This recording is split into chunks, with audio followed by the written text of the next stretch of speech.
Bonjour. Alors, petite réflexion matinale. Vous savez que moi, le matin, ça cogite grave. Alors, il y a une personne qui a demandé sur un groupe si il existait d'autres groupes où on pouvait parler de ses expériences de sortie de corps, voilà, où on pouvait apprendre, partager ses expériences, ses difficultés, et où chacun faisait ça dans son coin. Alors, j'avoue que la plupart du temps, les gens font ça dans leur coin. Il y a encore il doit exister des groupes sur le sujet, mais même pas je m'inscrirai parce que je pense que je vais choper de l'urticaire très rapidement. Mais c'est pas grave, c'est leur expérience, hein. Alors j'ai mis, moi, ne faudrait-il pas avant tout s'incarner correctement? Et elle me demande pourquoi on peut pas faire les deux.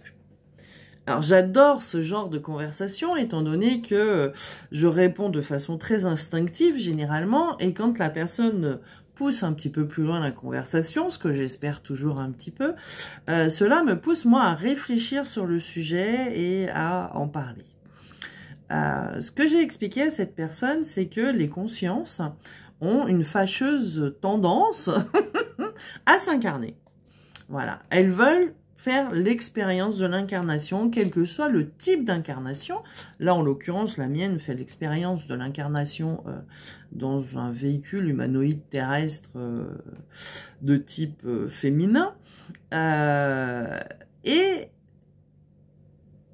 dès qu'on aurait la capacité de comprendre qu'on a une conscience, de comprendre qu'il y a d'autres dimensions, de comprendre tout ça, on aurait envie de s'y barrer. Je me dis que c'est quand même assez paradoxal. Ça veut dire que l'on fuit le travail que l'on est en train de faire avec elle. Notre partie spirituelle, conscience, quel que soit le nom que vous lui donnez, le moi supérieur, s'il vient s'incarner dans la matière, c'est bien qu'il a un travail à faire et à comprendre quelque chose dans la matière.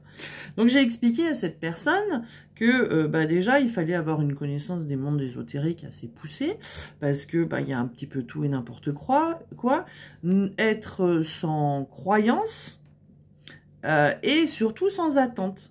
Parce que du coup, si on a des croyances très imbriquées et des attentes, les êtres négatifs contrôlants qui se baladent dans la sphère terrestre vont se régaler de notre promenade non maîtrisée. Je lui ai expliqué également que les initiés, les grands initiés de notre planète, les maîtres de sagesse, les gens qui ont appris à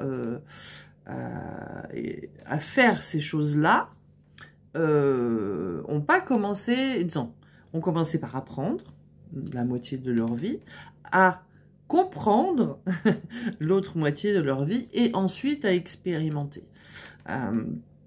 Ne faut-il pas, pour aller faire le Paris-Dakar, déjà savoir conduire et maîtriser un petit peu la mécanique de son véhicule pour ne pas appeler l'assistante sous les 5 minutes dès qu'on s'enlise un petit peu dans le sable? Donc, avec ce parallèle, j'explique que n'est-il pas plus important de connaître bien la matière dans laquelle on est incarné?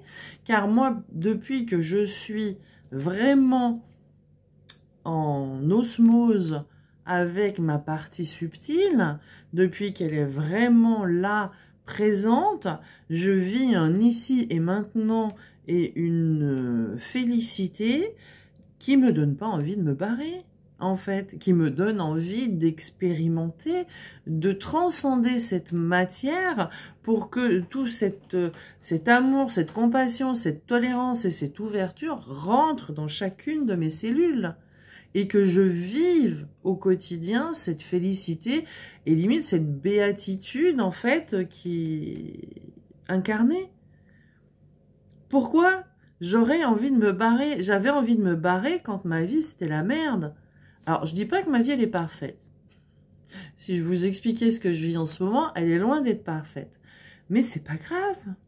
Justement, pourquoi je me barrerais plutôt que de m'occuper de ce que je suis en train de vivre et de faire en sorte que ce que je suis en train de vivre soit en corrélation à l'intérieur et à l'extérieur.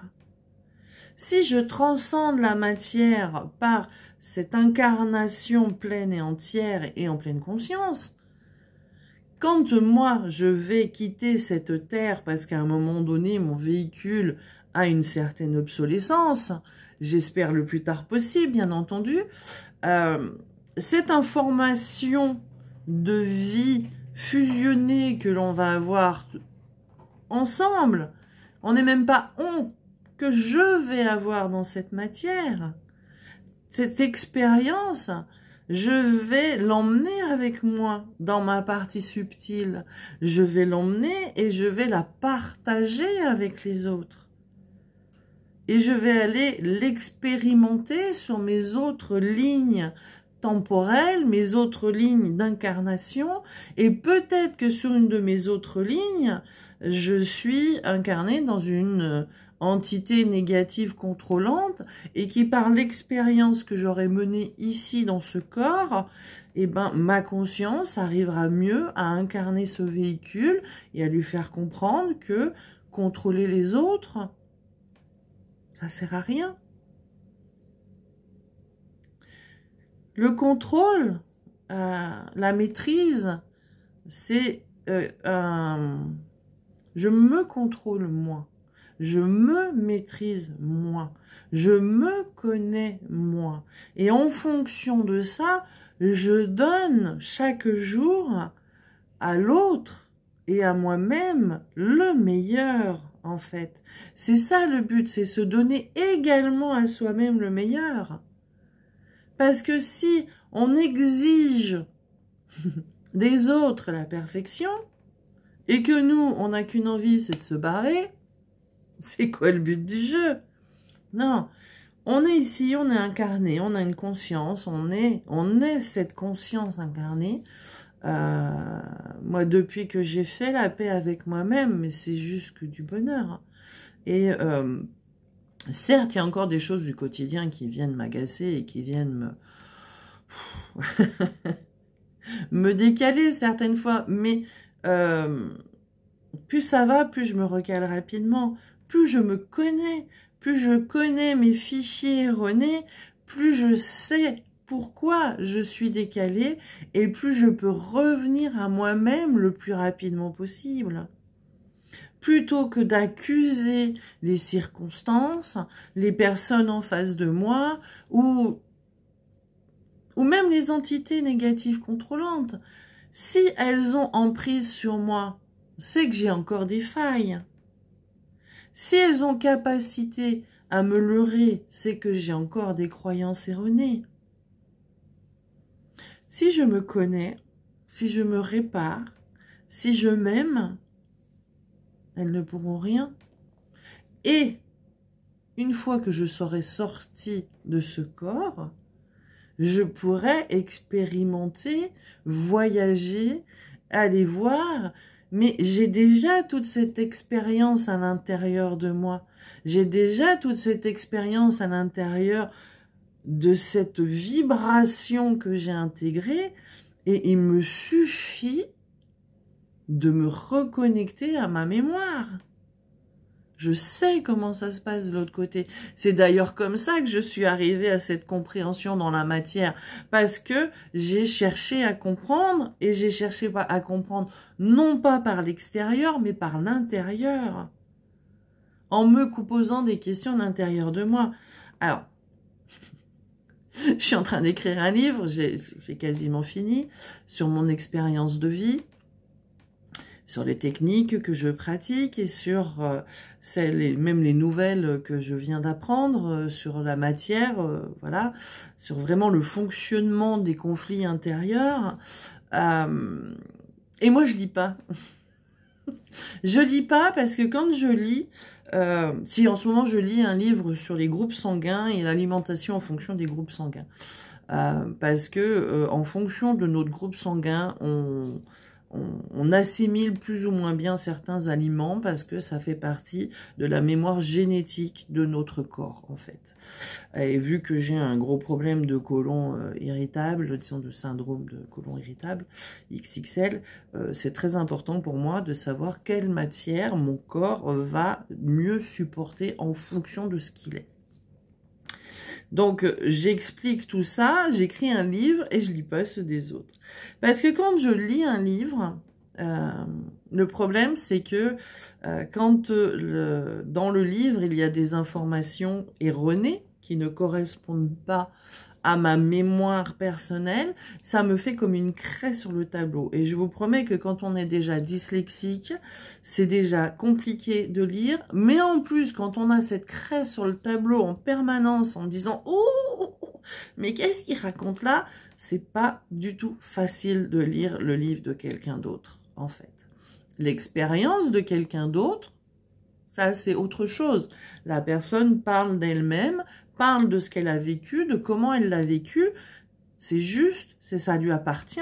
Par contre, son expérience lui appartient. Mon expérience m'appartient. Je vais la partager avec vous, non pas pour vous dire c'est comme ça qu'il faut faire, mais pour vous dire, ce serait bien de vérifier. Et ce serait bien de comprendre qui vous êtes, comment vous fonctionnez, quelles sont les mémoires cellulaires que vous avez, quels sont les programmes de conscience, de warning que vous vous êtes mis, faire attention. Moi, j'en avais un, c'est ne pas mourir riche, parce que je me suis fait attraper entre deux vies, après une vie où j'étais riche. Donc, le but, pour ne pas se faire reprendre par ces êtres-là, c'est ne pas mourir riche. Mais non, ça fonctionne pas. C'est pas ça. C'est pas ne pas mourir riche, c'est ok, je peux avoir de l'argent, je peux vivre confortablement et je peux mourir en paix. C'est si je meurs avec de la culpabilité, avec des regrets, avec des remords, que là je suis attrapable.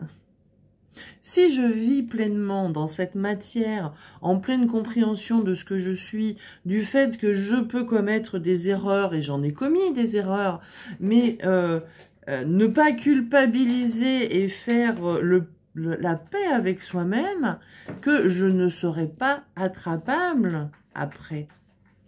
Parce qu'ils vont jouer sur la honte, la culpabilité, les regrets, les remords. Donc, faisons en sorte que cette incarnation se passe le plus sereinement possible pour que l'on puisse transmettre cette sérénité, cette plénitude, cette béatitude que nous avons acquise ici à tout le monde. C'est comme ça que ça marche. C'est un réseau Wi-Fi, les consciences. Pardon. C'est un réseau Wi-Fi, les consciences. C'est-à-dire ce que moi, je comprends et j'intègre, après je le diffuse sur mon arbre des possibles. En haut, en bas, à droite, à gauche, de partout. L'information que j'aurai transcendée dans cette matière sera partagée avec toutes les autres consciences. Au-dessus de moi, en dessous de moi, à côté de moi. Donc, ne cherchons pas à fuir cette matière, cherchons surtout à comprendre comment l'incarner pleinement, ici, maintenant, et de vivre ces expériences qui en ce moment sont pas rigolotes du tout, mais avec le plus de recul possible en se disant que ce n'est qu'une illusion et que l'on peut vivre sereinement au milieu de cette illusion de chaos. Quand j'ai été voir le film Un monde plus grand au cinéma, j'y suis allée à Paris. Donc, le choc a été très violent pour moi. Quand je suis sortie du cinéma, j'ai été dans l'incapacité d'aller dans le métro. Je ne pouvais pas aller m'enfermer dans cette chose sombre, noire, qui pue, alors que je venais de faire l'expérience des steppes mongoles. Et comme je suis de sang B+, disons B principalement, plus c'est accessoire, je suis une barbare mongole nomade. Je suis originaire, c'est ma génétique sanguine m'apporte ça. Donc, je peux vous dire que ce film, il m'a juste transcendé. Il m'a ramené ma nature chamane. Donc, comment, en récupérant ça, je peux aller dans ces tunnels, m'enfermer dans le noir et la puanteur? Je ne peux pas. J'ai marché pendant 1h30 à la surface, certes dans Paris, mais à la surface, à l'air libre. Et quand on a traversé le jardin des Tuileries avec Patrice, je me suis accrochée à son bras et j'ai fermé les yeux. J'ai marché en fermant les yeux. Et en marchant en fermant les yeux, j'étais dans la steppe mongole. J'étais là-bas, en fait. Je réintégrais cette nature qui fait partie de ma génétique, qui fait partie de moi. Et ça a réveillé ma nature chamane. Certes, ça a mis quasiment 3 ans à remonter à la surface, mais maintenant que c'est remonté à la surface, c'est d'une... c'est pas explicable, tellement c'est agréable. Tellement je me suis retrouvée, tellement je suis sereine avec moi-même. J'ai tellement lutté, je me suis tellement battue. J'ai tellement été en colère que d'avoir maintenant trouvé cette nature d'amour ici, là, dans la matière, que là, ça me donne presque envie de pleurer de joie, en fait. Parce que je l'ai tellement vu chez d'autres et ça me mettait tellement en souffrance de ne pas l'avoir moi. Parce que je me disais, mais qu'est-ce qui se passe? Pourquoi je l'ai pas? Pourquoi j'ai pas cette fréquence-là? Et je l'ai, en fait. Et j'ai juste que, j'avais pas intégré cette nature-là. Maintenant que je l'ai intégrée, que je me suis retrouvée, j'ai juste envie de me l'offrir tous les jours, déjà, et de l'offrir aux autres, et d'offrir cette compréhension aux autres, et de leur permettre de trouver cette compréhension et cette unité à l'intérieur d'eux. C'est...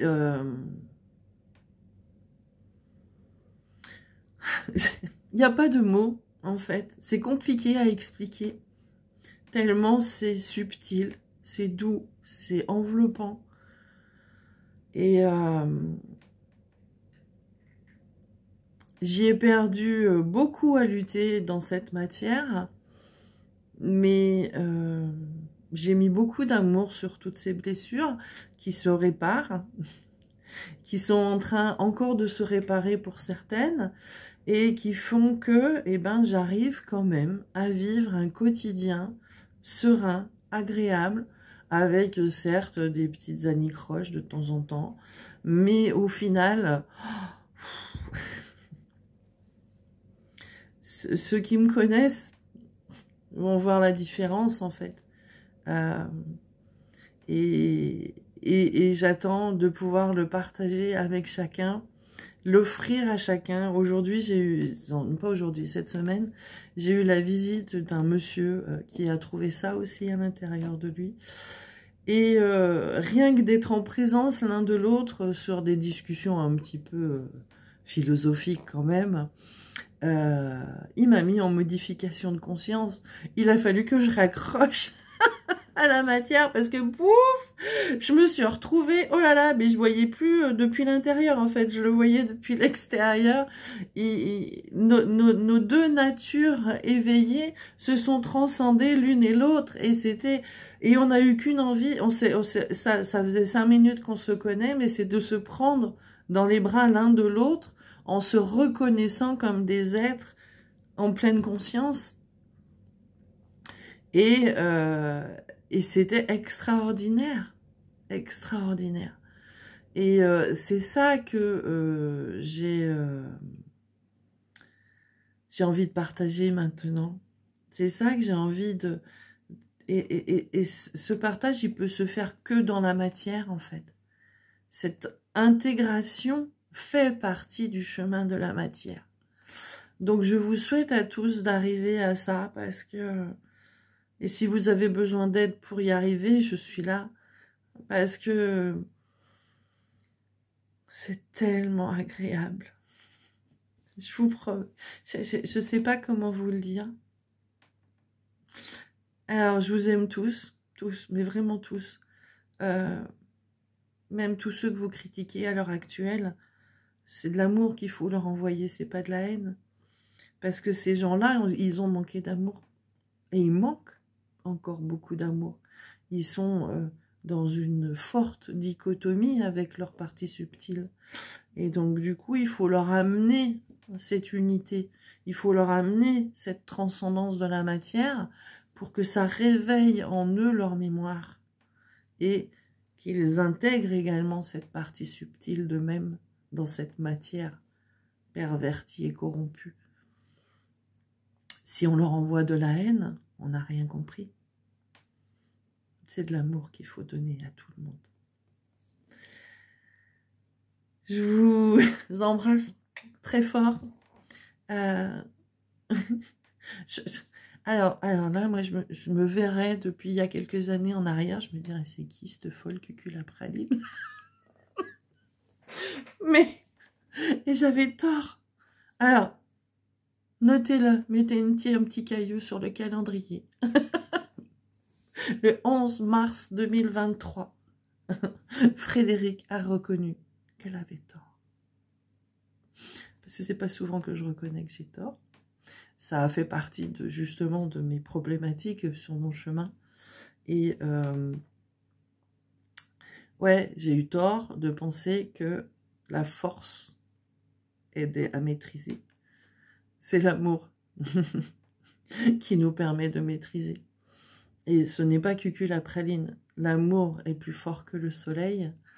C'est un petit mantra personnel entre le yin et le yang, en fait, à l'intérieur de moi. Et franchement, c'est comme quand on arrête de fumer. Si on avait su, on aurait arrêté avant. Mais à la fois, le tabac est une plante initiatique pour nous connecter à la conscience.